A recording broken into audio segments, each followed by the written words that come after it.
الحمد لله الذي أنزل على عبده الكتاب ولم يجعل له عوجا قيما لينذر بأسا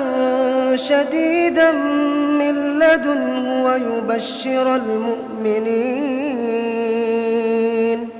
ويبشر المؤمنين الذين يعملون الصالحات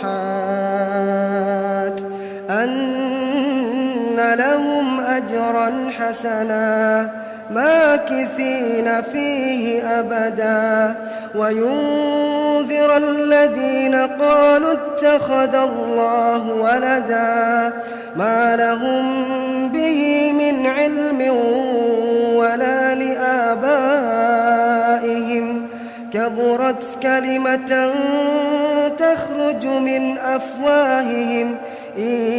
يقولون إلا كذبا فلعلك باخع نفسك على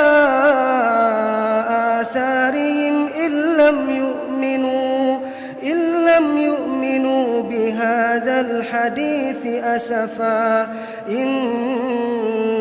جعلنا ما على الأرض زينة لها لنبلوهم أيهم أحسن عملا وإنا لجاعلون ما عليها صعيدا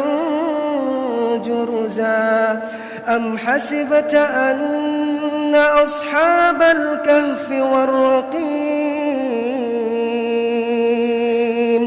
كانوا من آياتنا عجبا إذ أوى الفتية إلى الكهف فقالوا ربنا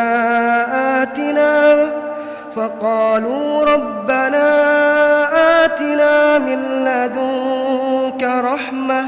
وهيئ لنا من أمرنا رشدا.